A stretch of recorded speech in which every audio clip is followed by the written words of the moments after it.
The great debate over birth control. Should parents be notified if their kids are seeking birth control? A new study shows that more teens might stop using contraceptives if their parents knew that they were planning on taking them. First, though, these headlines. You're watching MSNBC right now. Subject of our great debate, it is birth control. Should parents be notified if their kids seek birth control? A new study, which is funded by Planned Parenthood, suggests that teen girls would stop using contraceptives if their parents were notified, and that would mean, of course, more teen pregnancies. Terry O'Neill, a vice president of NOW, the National Organization of Women, thinks it's a bad idea. But Szymkowiak from the pro-life group Stop International thinks parents should be informed. Both joining us from Washington, D.C. Good to have you with us, Terry and Ed. Thanks, Natalie. First of all, I want to go over some of the results with you. And, of course, I know there is some controversy over that. We'll get to that in a moment. But according to the Journal of the American Medical Association, which conducted the study, 59% of teen girls said that they would continue to have sex, but they would stop using all sexual health care services and delay testing or treatment for HIV and other STDs if their parents were told that they were seeking contraceptives.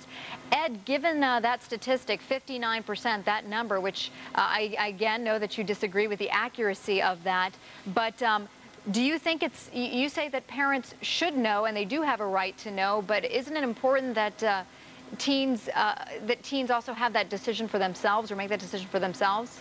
Well, this study ignores the effect that mandatory parental notice for contraception would have on young girls who have not yet become sexually active. The Planned Parenthood study is only looking at girls that are already sexually active, are hooked on sex, and in a large degree that can be blamed on the fact that they were able to get contraceptives at Planned Parenthood and other places without letting their parents know about it.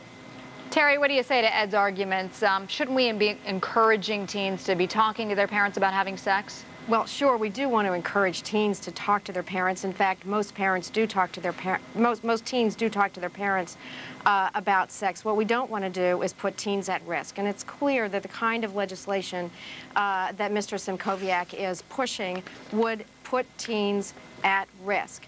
Now, in order, he says, to prevent teens from having sex, he's willing to put all of these kids at risk who say they're going to continue having sex even if they are required to tell their parents that they want contraception. They just won't go to the clinics and get good health care.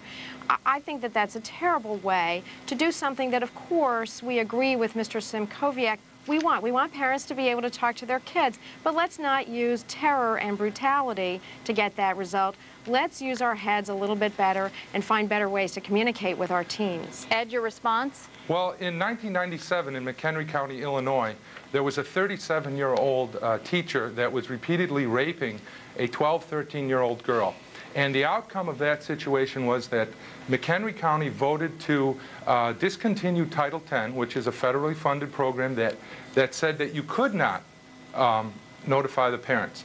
Now, the interesting thing about the McHenry County case is that when they defunded Title X, they were able to institute parental notice.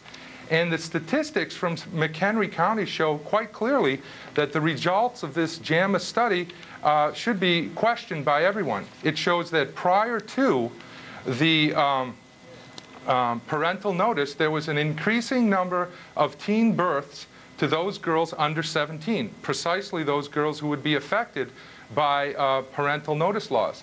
Once we get to 1997, okay, and the parental notice laws are put in, we do not see an increase. In fact, we see a decrease in the number of births to teens 15 and under.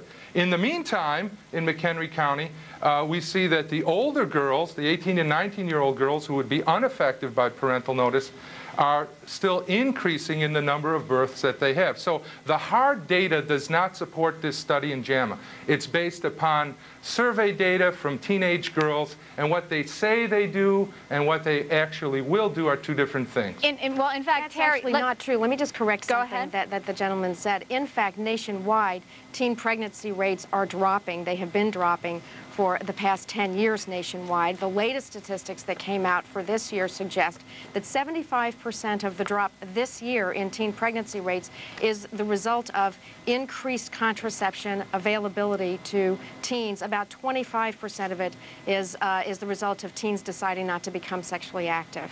I mean, do you think the reality is that by having to tell your parents that some girls would perhaps stop having sex? Ed? Well, I think that might be the case, but I'm more interested in taking a look at the young 12, 13-year-old girls, maybe even younger, who have not started having sex. Or boys, we should say. Or boys, and have not started having sex. They're getting pressure from their boyfriends to have sex.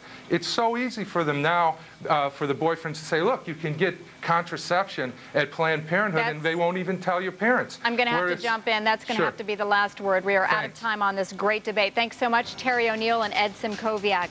Coming up next, a shark attack near Alabama.